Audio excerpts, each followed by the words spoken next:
qui faisaient les patrouilles ailleurs. Donc ce n'est plus le même effectif qui est là. J'ai dit, puisque vous avez une cour, ouvrez, rentrez là-dedans. Vous ne pouvez plus rien contre ceci. Et je me demande quel est le personnel que je dispose ailleurs, que je vais, n'est-ce pas, enlever, pour utiliser les termes vraiment très simples, le dispositif que je vais enlever pour que l'on vienne vous renforcer ici. Et j'ai dit au commandant Bakaï, je te garantis que si vous jetez même une pierre ici, non seulement vous allez périr, mais en plus, vous allez faire du mal. Parce qu'il n'y a pas de raison que quand les gens se bousculent, qu'il n'y ait pas blessé à plus forte raison des morts. Ce qui a été fait devant moi, de faire entrer le personnel.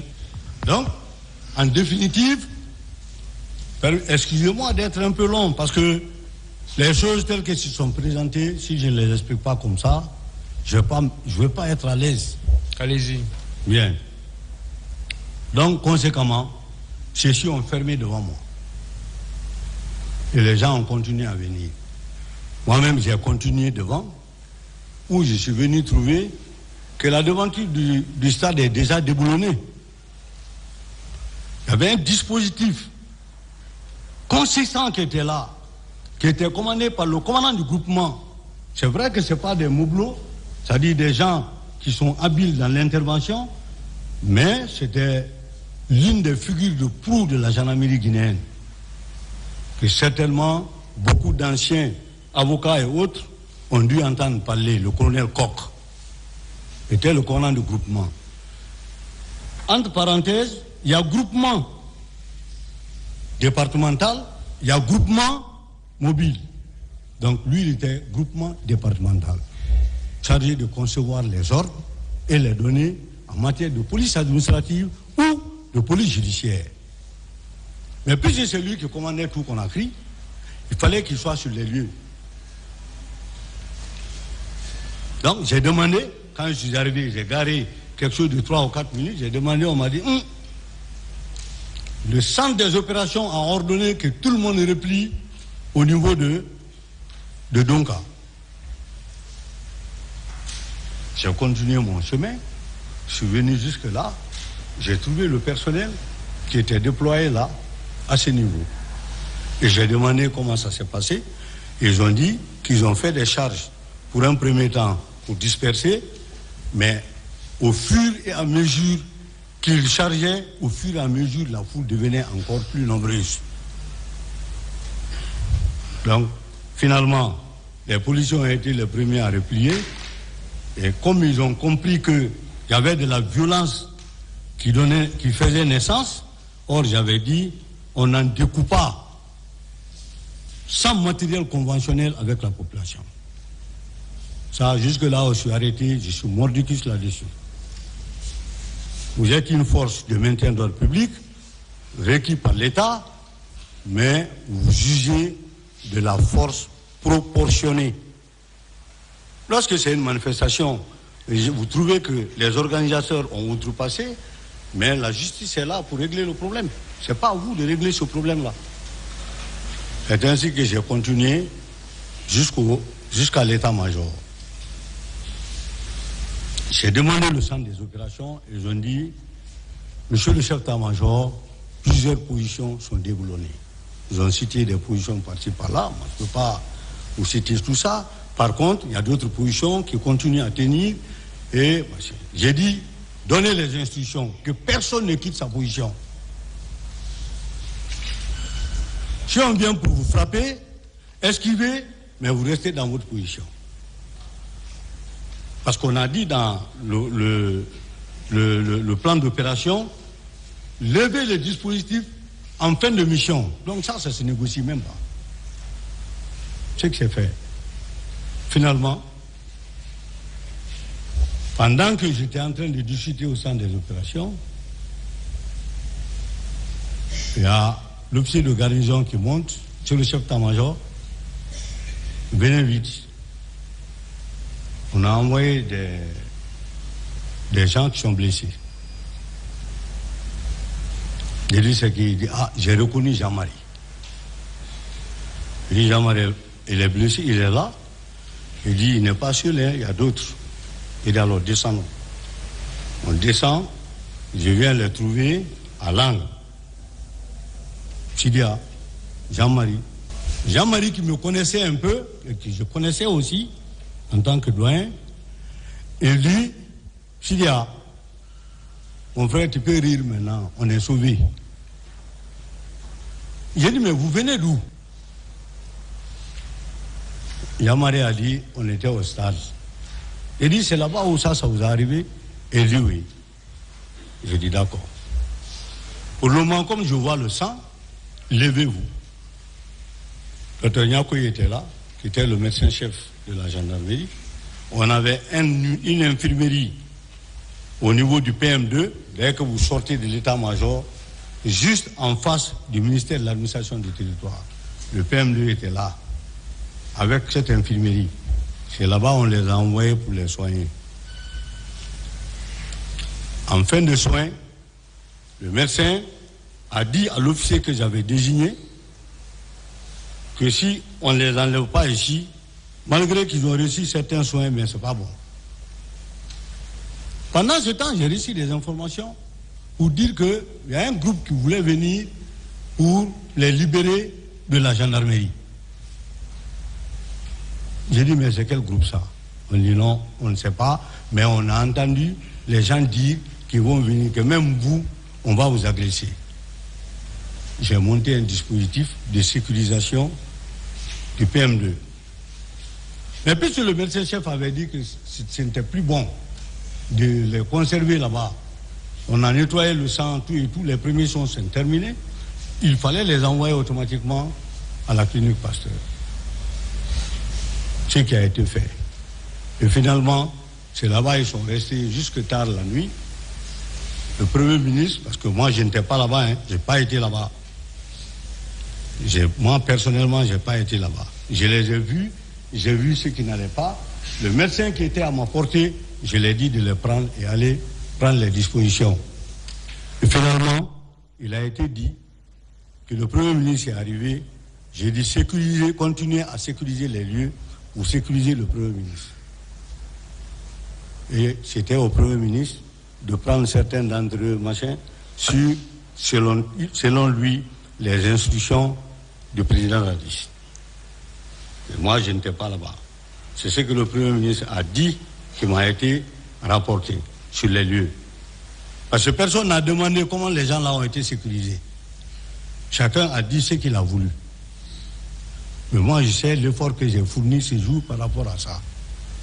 Jusque tard la nuit, quand on les a sortis là-bas pour les amener. J'étais en communication avec un de mes officiers de renseignement. Parallèlement, j'avais envoyé un officier de renseignement au niveau du stade. Parce que ils avaient dit qu'il y avait des coups de feu, machin, et les blessés là m'ont dit que c'est au stade que ça les a arrivés.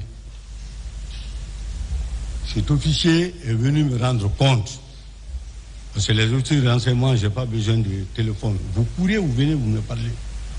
Ah, on est parti, le stade est vide, mais ce sont les policiers qu'on a trouvés là. Qu'est-ce qu'ils sont en train de faire? Ah, ils sont en train de faire des travaux de police technique parce que on a vu les gens de la DCPJ. Parce que les éléments de la DCPJ, quand vous voyez, ils ont des jaquettes ou ils ont des tricots où c'est marqué DCPJ. Et du bon, s'il se trouve que la police est déjà sur le terrain là-bas, qu'est-ce que nous, on va faire finalement? Néanmoins, montons une commission d'enquête. Parce que j'avais déjà eu quelques informations avec les Jean-Marie avant leur départ pour dire que c'est c'est au stade que ça les a arrivés. Donc pour moi, automatiquement, il faut mettre une commission d'enquête en place. La commission d'enquête, dès la soirée, elle a été mise en place, composée d'officiers chevronnés en exercice de police judiciaire de la gendarmerie nationale. Entre-temps, le chef d'état-major général des armées, par intermittence, m'appelait. Parce qu'il nous avait dit, je vous appelle. Et ça, dans la discipline militaire, on ne joue pas avec. Quand le chef vous dit qu'il vous appelle, et vous vous mettez à l'appeler intempestivement, non, je vous appelle. Donc, chaque fois, il m'appelait, je lui disais, je suis sur le terrain, je fais ça. Il dit très bien, continuez. Sauf que, quand les agents m'ont envoyé cette information-là, pour dire que les gens étaient déjà sur le terrain là-bas, et qu'il y avait la police, je l'ai appelé pour le rendre compte. Il a dit, nous sommes au courant déjà. Ma mission était terminée.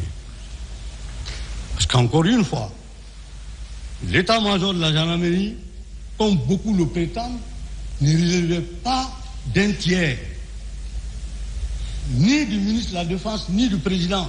Parce que j'entends souvent les gens dire, le président l'a appelé, c'est le président qui... Non, l'état-major de la gendarmerie, jusqu'en 2011, relevait de l'état-major général des armées. Donc le chef d'état-major général des armées commandait l'armée de terre, l'armée de l'air, l'armée de mer et la gendarmerie nationale. Même à l'époque, dans le protocole, quand vous venez à l'aéroport, j'étais en dernière position. C'est-à-dire Semga, armée de terre, armée de l'air, armée de mer, gendarmerie. C'est lorsque la réforme a été faite 2011-2012 que le haut commandant est venu dans le protocole à côté du chef d'état-major général des armées. À l'époque des faits, monsieur le président, on relevait l'état-major général des armées. Je ne veux pas que cette ambiguïté-là se crée. Elle n'existe nulle part. Un chef d'état-major de la gendarmerie qui relève du SEMGA, qu'est-ce qu'il va faire, même avec le ministre de la Défense? Négatif. Il ne peut pas. Alors, on a ainsi continué. Les dispositifs de jour qui étaient sur le terrain ont été, n'est-ce pas, remodelés en dispositifs de nuit. Parce que beaucoup de parties de Conakry étaient désertes et on entendait de petits bruits dans beaucoup de zones. Par la suite, n'est-ce pas, du mécontentement de certains jeunes dans certains quartiers chauds de Conakry. Donc, on a mis le dispositif de nuit pour les patrouilles jusqu'au matin. Maintenant, le matin, j'ai reçu des informations selon lesquelles la commission d'enquête qui a été mise sur place doit céder le pas à une commission d'enquête que l'État met en place pour enquêter, n'est-ce pas, l'ensemble des événements qui se sont passés. Et c'est que moi j'ai pris en compte. Donc, les hommes sont restés. Je crois que 2-3 jours après, on m'a envoyé une correspondance du ministère de la Justice me demandant un certain nombre d'officiers à mettre à disposition de cette commission pour les enquêtes.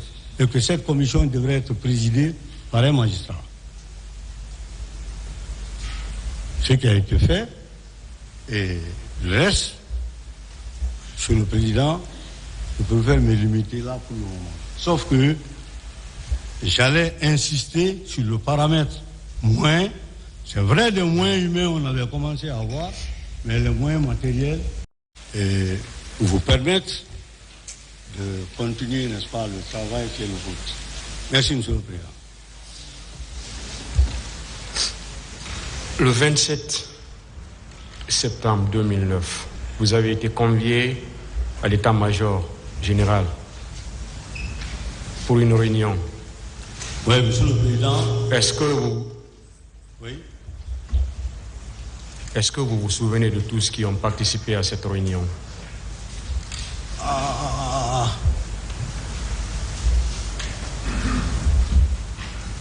Je me rappelle du chef d'état-major général des armées.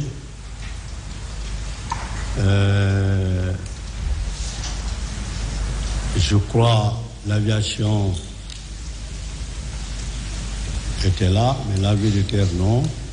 L'armée de terre était représentée par un de ses éléments. La marine aussi représentée par un de ses éléments.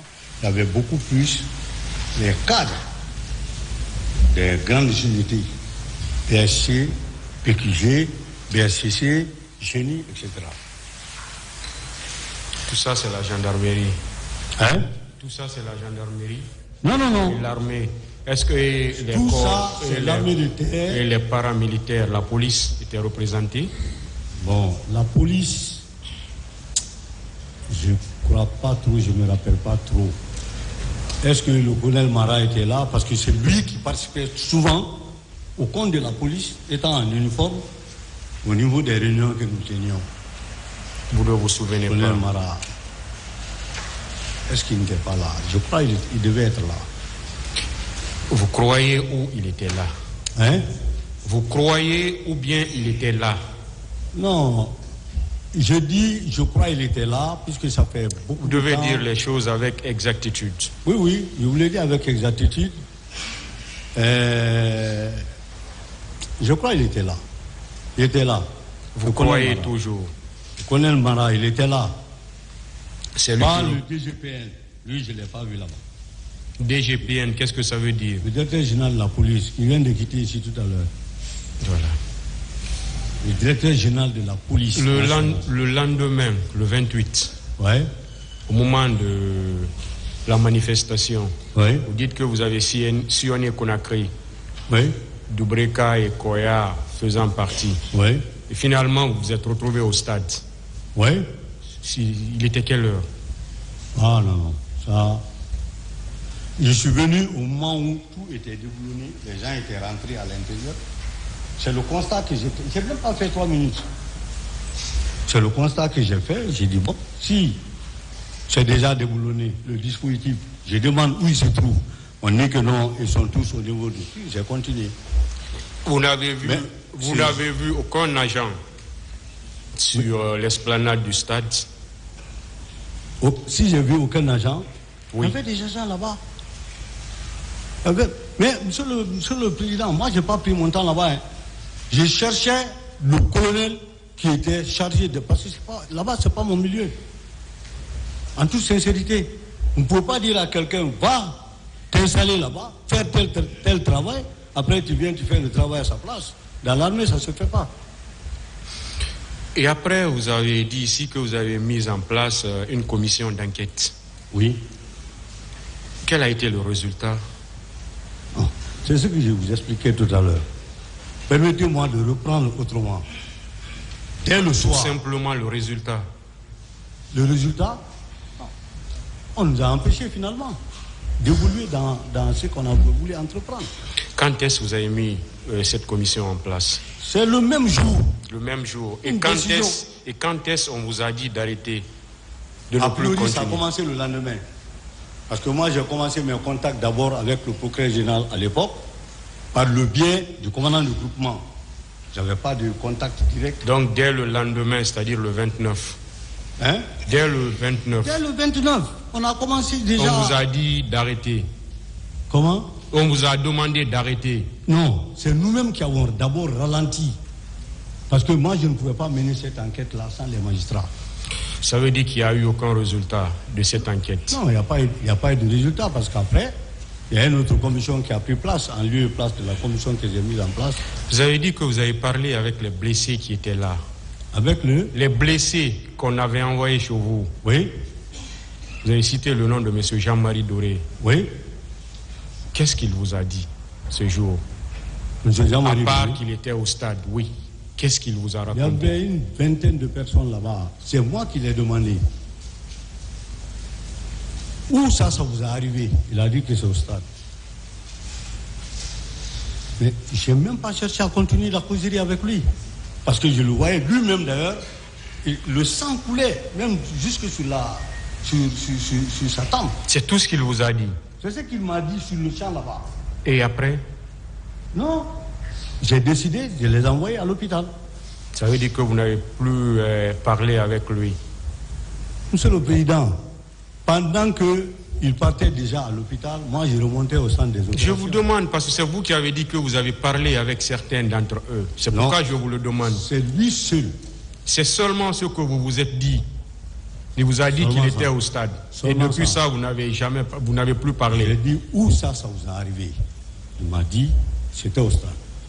Et les autres, J'étais ensemble là-bas. est-ce que vous avez parlé, vous avez posé cette même question aux autres? Non, monsieur le Président, je ne pouvais pas m'hasarder à le faire sur le champ là-bas. Pendant que ces gens étaient blessés, le sang coulait, je ne pouvais pas continuer à les poser des questions. Ministère public des questions aux témoins.